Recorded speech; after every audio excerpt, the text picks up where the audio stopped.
Hi, I'm Gabriela. Join me as I explore amazing luxury lifestyle destinations and well-being trends in food, fitness, and beauty.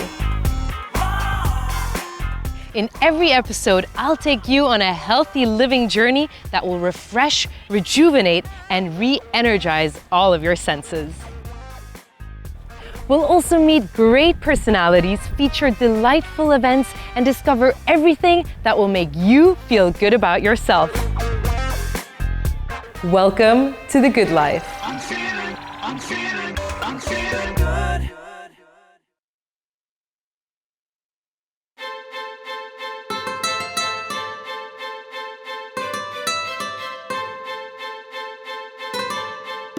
Today I'm here at the beautiful Villa Bellissima, a luxury accommodation located in an exclusive gated community in Dubai. If you love food and travel, then you should definitely tune in. Join me as we talk about the growing trend in luxury vacation rentals and how it works. And later on, we have a very special guest, former Masterchef Australia contestant John Carasig, who will prepare some delicious recipes with me.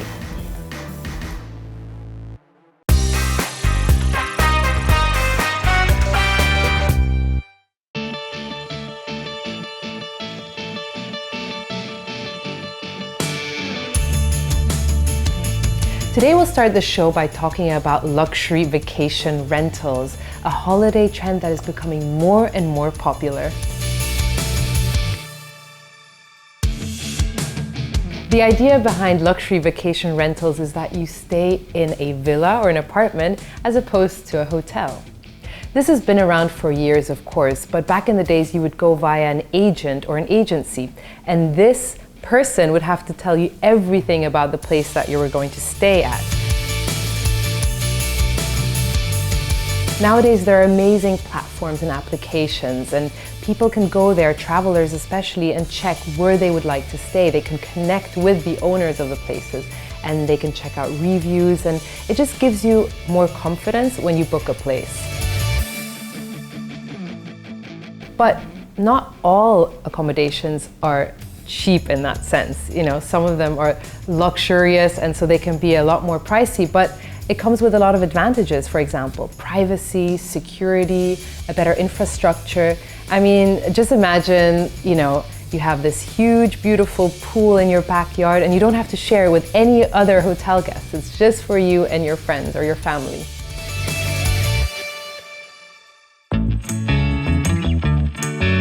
My latest experience, which was just a couple of months ago, was when I took a trip to Ubud in Bali. Ubud is kind of inland and it's surrounded by rice terraces and it's just so beautiful. And I went there with my husband and some friends and our daughter, of course, and we stayed in a beautiful villa that was surrounded by rice terraces. It had an infinity pool outside and it was just so beautiful. And the people who owned the villa were so accommodating. There was a chef who had worked in that villa for 30 years. So she cooked really well, better than the food in any of the restaurants, and we loved staying home and cooking.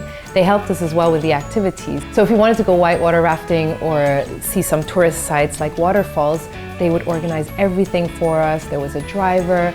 I mean, it actually took away a lot of the work because we just kind of could relax and really enjoy our holiday. So you didn't just get a nice space, a villa, but you also got all the services around it, and I think that's what makes a place really special.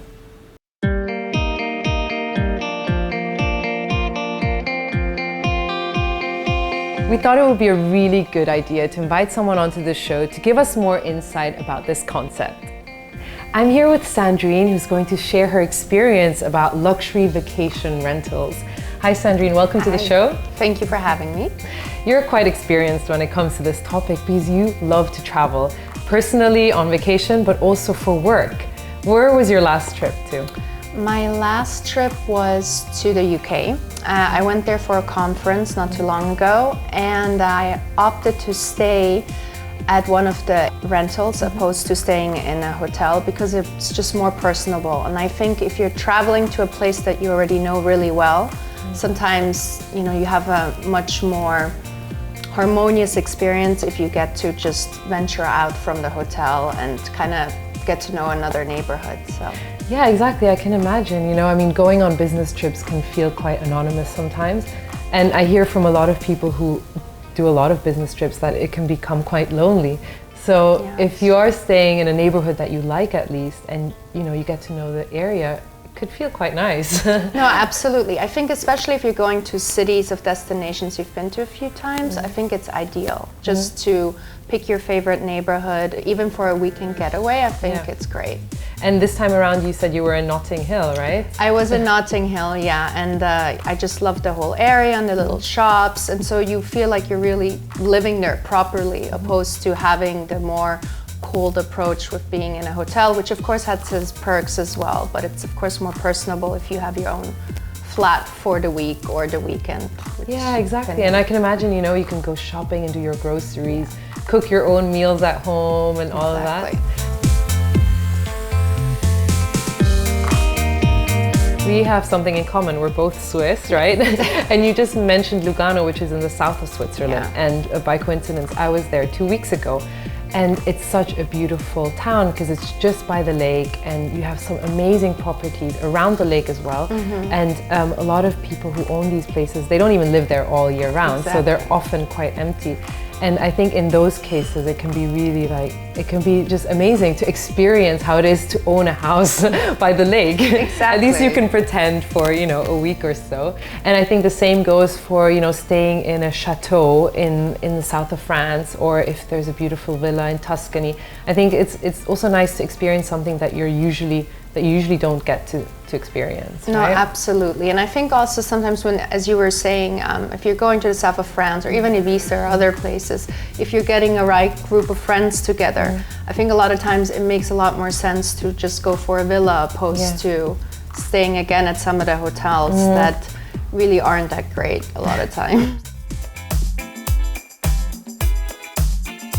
Myself as well, I've been to, you know, villas, especially with family and friends, and I think with a big group of people it can be so much fun because you don't have to arrange to meet in a restaurant and, you know, make appointments and all that. You can just go and meet in the living room, and everything's just so much more flexible, and you have this quality time as well that you can spend with your family and your friends. Absolutely. And also I think what's great is depending on the type of villa that you take, you either have a cook or you get together and you cook. I mean, you know, true. Depending on what the offering comes with, which is a lot more fun as well and personable, opposed to being stuck to whatever you get at a hotel, which you might have more variety, but I think especially if you want to have a fun, you know, evening and cook together, and it's just a completely different experience. Yeah, it's so memorable, really. Yeah. I actually remember once I went with my friends to a chalet in Val d'Isère, and they even, again, besides having a cleaning lady, which is such a privilege, I mean, she would clean the rooms and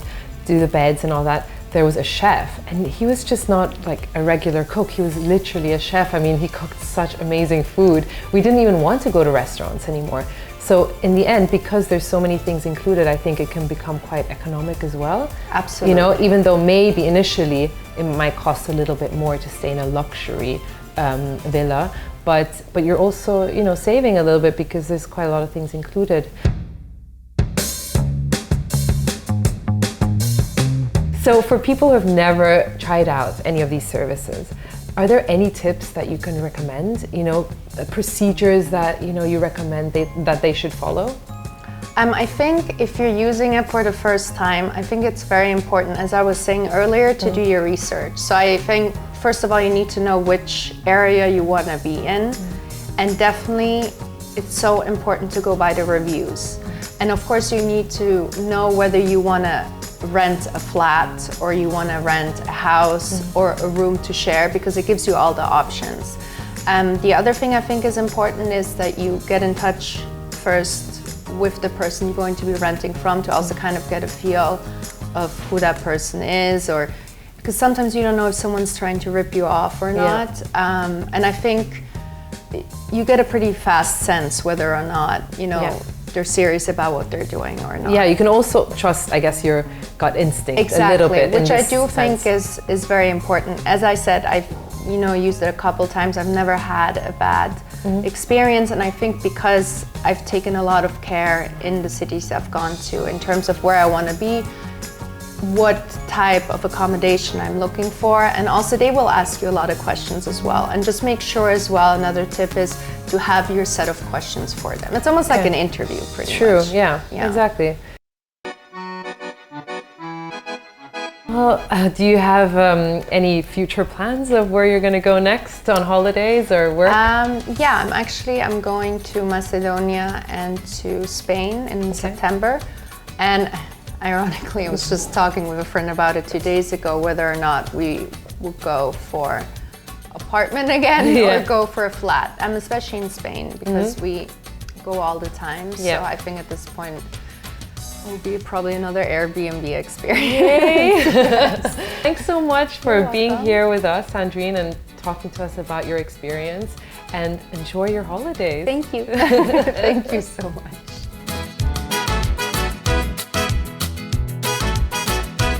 After this show, we're going to have Masterchef Australia contestant John Carasig on the show. He's going to share with us his love and passion for food and travel, and he's going to show us how to prepare 2 delicious recipes.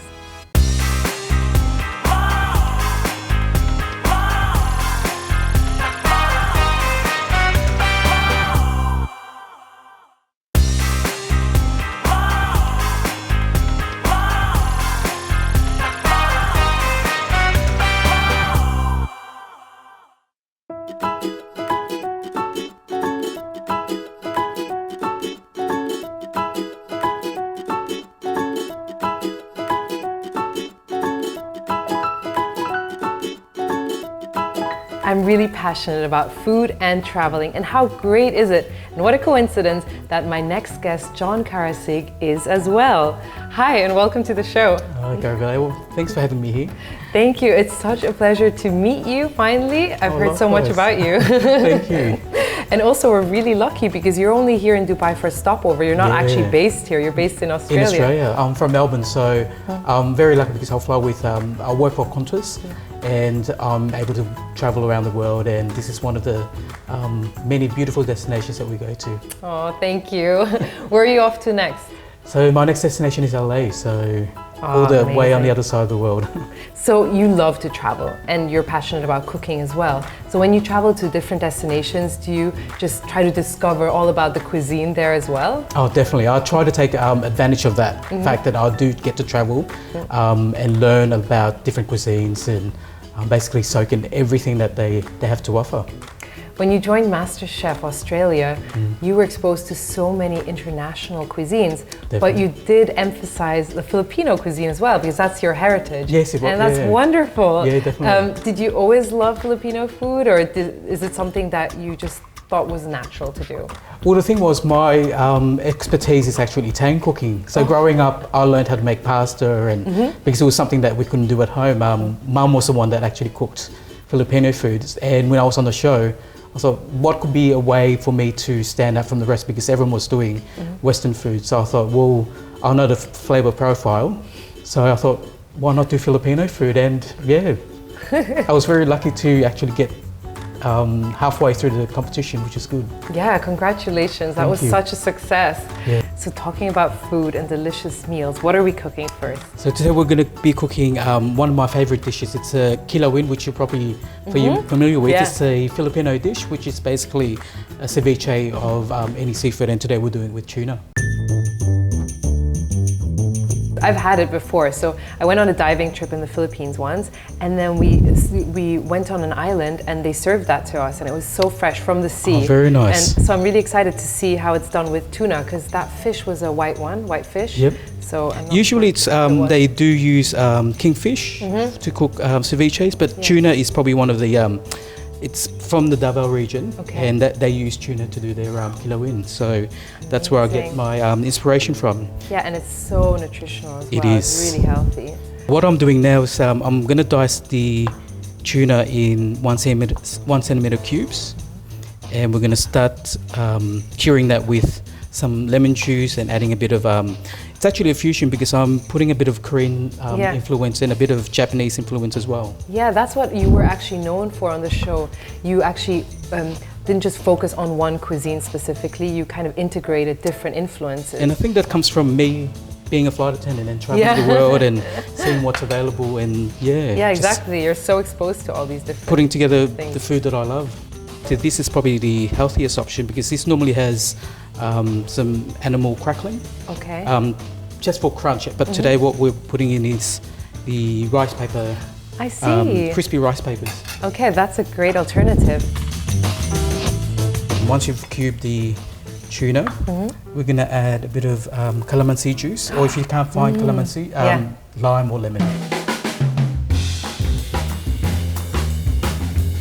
And what I'm adding now as well is, instead of putting chili, I'm using gochujang, which is a fermented chili paste from Korea. As soon as I hear fermented, I think healthy, and it is, right? Fermented food is so good for you. It's good for your digestion and it just adds a really good flavour.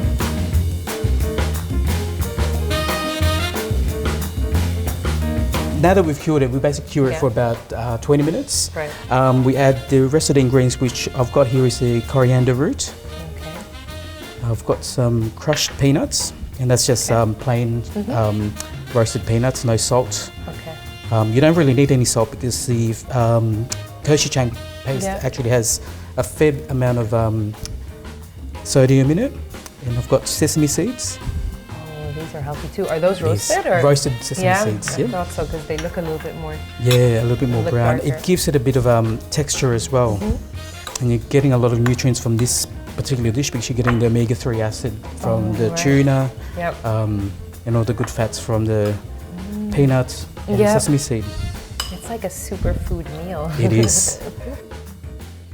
So now that our tuna is ready, what we're going to do next is the calamansi custard that I'm going to add with the tuna to add a bit of creaminess to the dish. So with that, what we need is 3 egg yolks. I see that you're wearing an Adobo Kitchen uniform, basically. Tell us more about that project. Yeah, this is actually what I've started after the show. So I'm concentrating on chocolates now, which is something that I've discovered after being on Masterchef. Oh, wow. And I'm doing handcrafted chocolates and soon to be bean to bar chocolates as well. So which means I'm creating chocolates straight from the beans. So it's, I'm actually seeing the process from start to end. As opposed to buying the finished cacao, right? Yeah. And you actually get to see what ingredients do go in the chocolates, which is what I like with my food. Yeah, you want to know what is in there, right? Yeah.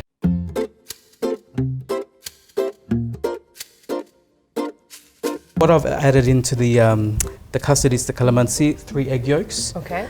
We've got soy sauce and mirin as well. So the custard's ready to be put on the double boiler. Okay. And what we need to do is just keep mixing that until we get a nice thick consistency.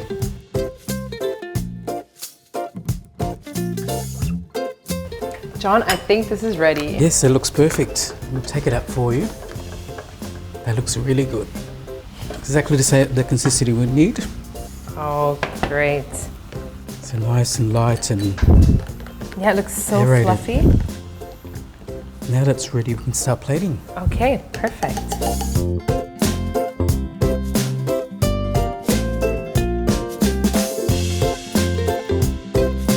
This is so amazing because it's so fluffy and creamy, yet we didn't use any cream, no dairy. No oil. So basically what you've got in there is natural ingredients. Super healthy. It is. It's a great alternative actually. To mayonnaise, definitely. Okay.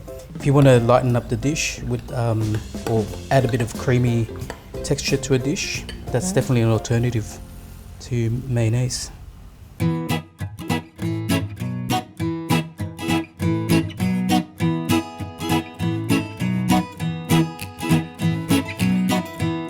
Everything's healthy today, healthy chips. It is, that's right. So what we've got is my version of tuna kilawin. But before we get to try this, I know there's another recipe we're going to prepare together. It's actually the same dish that you cooked on Masterchef Australia, right? It got me into the show, so I'm excited to share it with everyone. Yes, and it's chicken adobo. Oh, my favorite. But I'm sure you'll add your own twist to it, yes, so that'll make it more interesting. Definitely.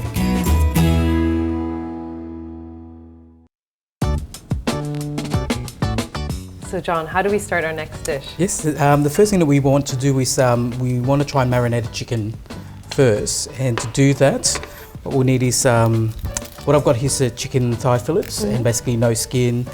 Yeah, I think that's a really important ingredient for chicken adobo is the garlic. Yes, you need lots of garlic to flavour the chicken. What we're going to add is the garlic, soy sauce and vinegar. That's basically your base ingredients to making any adobo, chicken, beef or even fish. I love it. It's just so simple, like 3 key ingredients. And it brings back so many memories of my childhood as well. Yeah. Because it used to be and still is, but I remember especially as a kid, it was my favorite.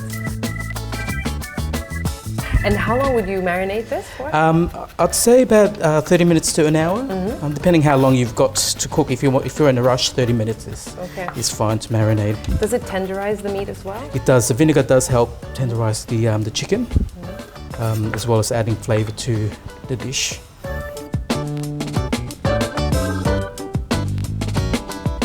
So I've got vinegar here. Yeah. So about 3 tablespoons of vinegar.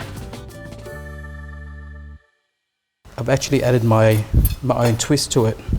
Yeah, that's what I find really amazing about your cooking as well. You just add your own, spin to a classic traditional I think recipe. it just makes, what we do eat with our eyes, and that's so true with any food. And I think this is one of them. And I just wanted the dish to look a lot more presentable and I think it's much nicer as well.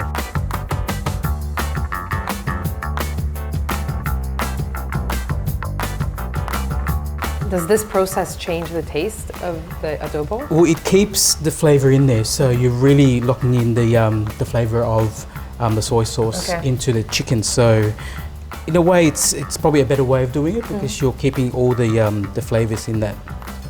Once you've got it wrapped, you steam it for about 30 minutes. Just on a gentle simmer. Okay.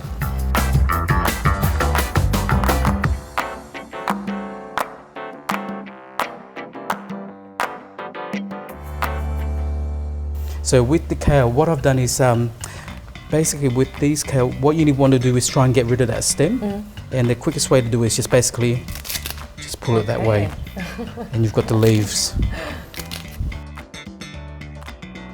And what I do with that is I'll just put that in a bowl, add a bit of soy sauce, some olive oil, and a bit of pepper as well.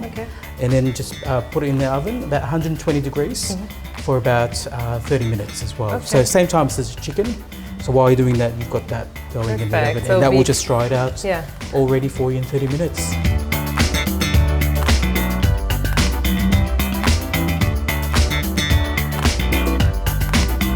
So what I'm going to do now is I'm going to do some cauliflower puree as well, and we're going to cook this off in a bit of milk and some coconut cream as well.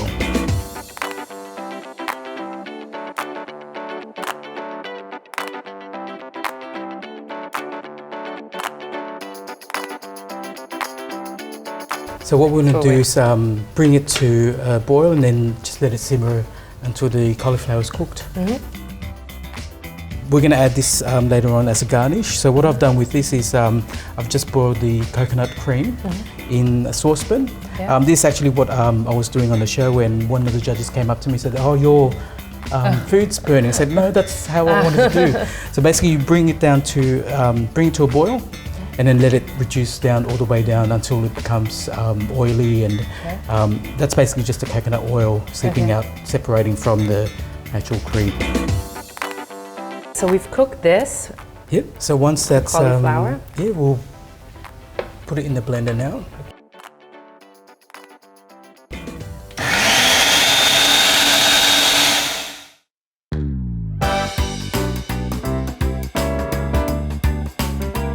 Just step Should I move aside? Yeah. And this doesn't take long. You're just gonna brown it just a tiny bit. So now that we've got that nice and brown, what I have here is a bit of that. That's just the chicken stock that's come out from the bag I've just reserved. Okay. And this will be basically the sauce for the dish. And Yeah, we just need to step back. And a bit of coconut milk as well, just to finish that off. And this is basically the coconut version of the chicken adobo in the Philippines. So curious to taste this.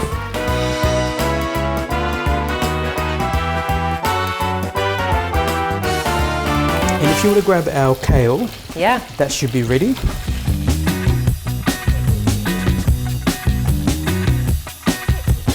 We'll start plating. Okay.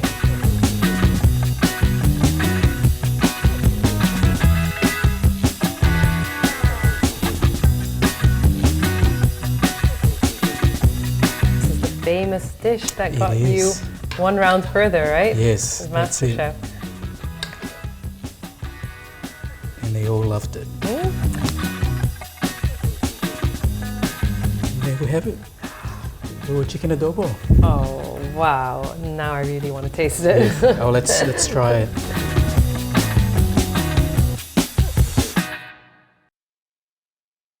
Okay, John, we've reached the highlight That's of it. today. And it didn't take long to cook either, did it? No, not at all. So it'll take really fast to eat as well. Okay, let me start with the appetizer. Please. It is amazing. I love how refreshing it is. Yeah. Really, you can tell that the calamansi, the lime, kind of broke down the meat a little bit because it's so tender. And the sauce is super fluffy. It just melts on your tongue. And it's just, the calamansi makes it nice and bright. Yeah, exactly. And then so you have nice the refreshing element and then the creamy sauce. Yeah. So earlier I was talking with a guest about how when you stay in luxury vacation rentals, you often end up cooking for yourself as well. And I think this would be the ideal dish because especially if you're staying near the ocean, you know. It's a perfect yeah, you have the fresh fish there and you can just prepare this quite quickly. All the ingredients right there on your doorstep, so it's perfect for it. Fresh and healthy. That's it. All right, so let's try this, the main course, the adobo.